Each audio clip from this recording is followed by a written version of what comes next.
Cuckoo Clockmaker. Napapatigil mo nga ba ang oras? May 5 segundo ka para patunayan yun.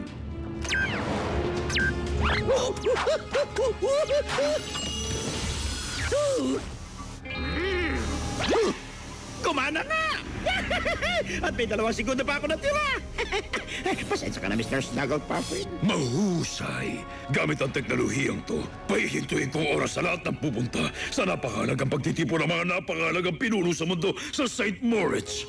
Wow, talagang maganda nga yung planong yan ah. Kung di makakilos sa mga leader, masasakop na ng madang mundo. At magkakaroon na rin ako ng malaking snow globe, pandagdag sa mahalagang koleksyon ko.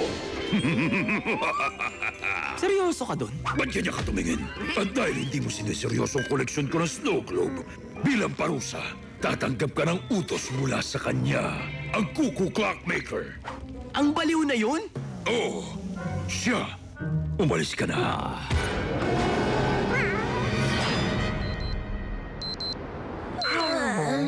Ay nako, pwede bang 10 oras pa? Ha?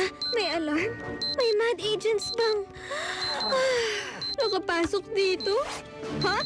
Si Uncle Gadget lang pala yun. Go Gadget, what's repair kit?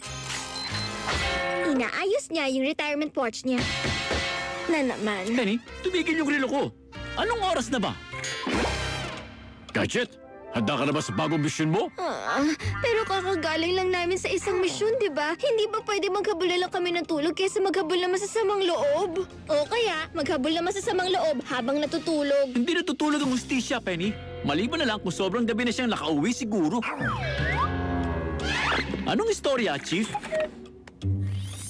Planong pahintuin ng MAD ang oras ng mga dadalo sa napakahalagang pagtitipon ng mga napakahalagang pinuno sa mundo sa St. Moritz, Switzerland. Ang misyon mo ay hanapin ang tumatakbong stop clock at sirain ito. Ang mensaheng ito ay kusang sasabog. Wowzers! Tamang-tama pala ang misyong ito. Dahil naliligtas sa mundo? Dahil pwede ko ipaayos tong espesyal kong relo habang naroon tayo. Bilisan na natin, Penny! Tumatakbo ang oras, hindi tulad ng relo ko.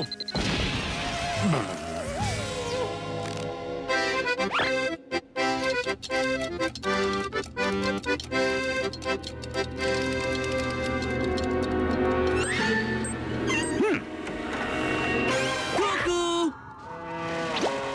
Huwag mo nga gayahin ang tunog ng mga orasan ko, ha? Ba't di ka pa kasi magpalit ng alias? Tsaka baka interesado ka malaman. Parating na si Inspector Gadget. Ayos lang yan, nakahanda ko. Meron ako inihanda rito para kay Inspector Gadget. Tingnan mo! Yan na yun? Isang relo lang? Sino pa bang nagre-relo para malaman ng oras? Kaya nga may smartphone, no? Duh! Kailangan na lahat ng relo. Meron ako para sa mga okasyon. Ito tumitira ng laser, ito nangunguryente, ito naman minamagnetize sa mga kisame. Ano naman tong isa? Malamang astig ang kayang gawin nito. Tulad ng mag-utos ng sanghukbo ng mga robot o mang-hypnotize ng pating. Go Gadget Snowmobile! Wowzers! Sino mag-aakalang makapal ang nyebe sa Alps? Buti na lang magaling ako magmaneho sa ganito.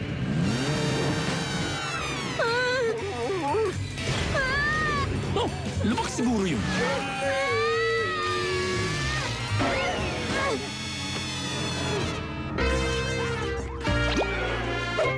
Sabi ko sa'yo makakarating tayo. At sa tapat pa mismo ng clock shop. Tingnan mo!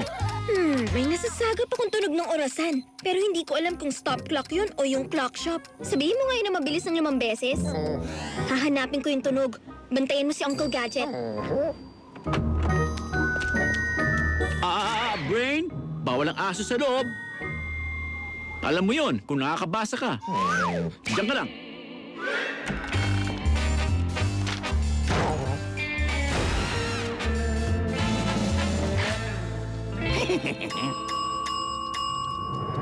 Kamusta kayo?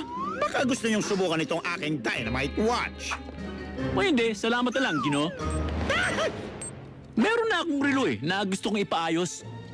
Ikagagalak ko ayusin yan. Ikagagalak ko talagang ayusin ito. Mabuti kung ganun. Ayan, subukan mo rin mag-skiing habang nandito ka. Siguradong sasabog ka sa tuwa sa kabundukan. Salamat sa payo at pag-ayos. Natutuwa ako pag tumatakbo ang plano ng ayos sa oras. Uy, akalain mo, halos oras na pala para pahintuin ang oras ng mga pinuno sa mundo. Napakagaling naman na clockmaker. Ang bilis niyang naayos tong relo ko. Brain, hindi to oras para maglaro ng fetch!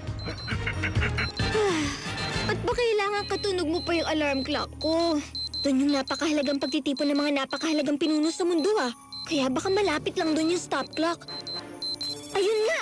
At nakatakdang sumabog ng 4:00. Heto na! Tama, pagbantayin natin ng orasan yung saksakan ng gwapo at henyong teenager.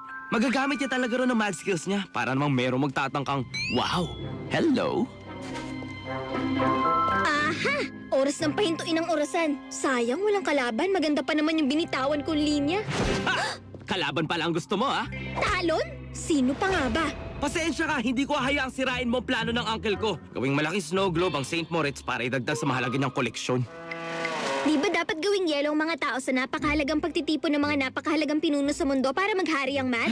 Gagawin din namin yun pero may snow globe collection kasi siya kaya alam ko mahirap paniwalaan pero ano magagawa ko?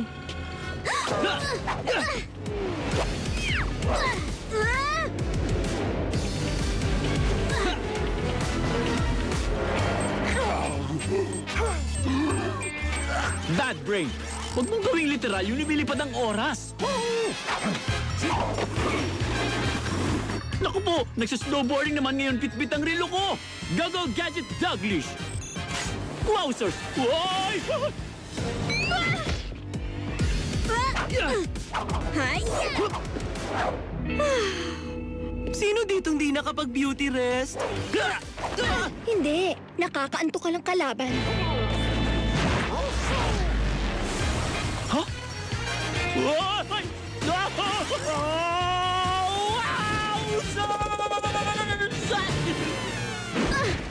Ha? Hanggang dito na lang, Pen. Oras na para magpaalam. Ah! Malapit na mag-alarm ang pasensya ko sa'yo, ah. Kuha mo? Mag-alarm ang pasensya ko? Kring-kring. Parang sa relo. Oo, gets ko kaya. Pero ang corny? Ah, ganun. Eh, ikaw rin naman eh. Corny din gaya ng buhok mo kaya.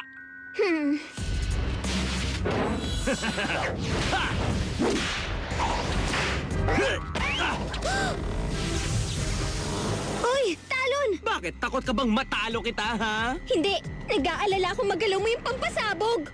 Ay, naku po. Ah! Hindi pa pwede.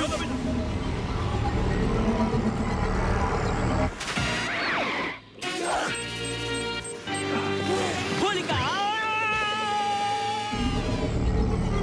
Ano? Binigyan ko siya ng isang trabaho. Alam mo yun? Isa? Paglagpas na 12. Pambihirang bata yan. Kailangan ko ng oras para mag-isip ko anong gagawin. Hindi ito ang ibig ko sabihin. Ang napaka-espesyal kong relo yan, di ba? Kainis, di ko magalaw yung mga kamay. Bad dog. Ginoong clockmaker, bago ka umalis, pwede bang pakiayos mo muna to uli? Siyempre naman. Ha, ito ang problema. Nakatutok ang mga kamay nito sa oras na pagsabog. Ay! Ang napaka-espesyal kong relo! Go Gadget Butterfly Net!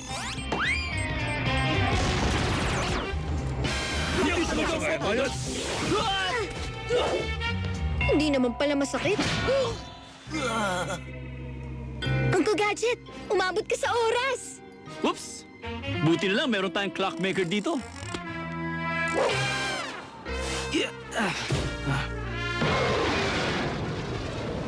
Ay, ang stop lock ko.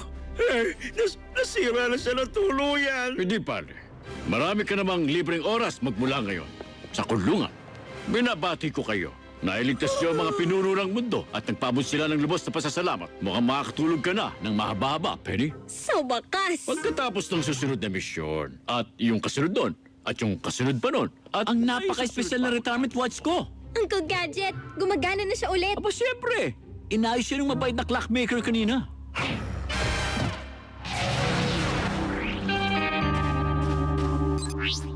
Uy, Uncle Claw! Pasundo naman dito! Ang hindi mo pagsunod sa utos ang dahilan. Kaya hindi ko nakuha ang snow globe ko na may mga pinuno sa loob. Isipin mo na lang, nasa bakasyon ka. Pero Uncle! Di bale, nandyan lang naman ang koleksyon ko.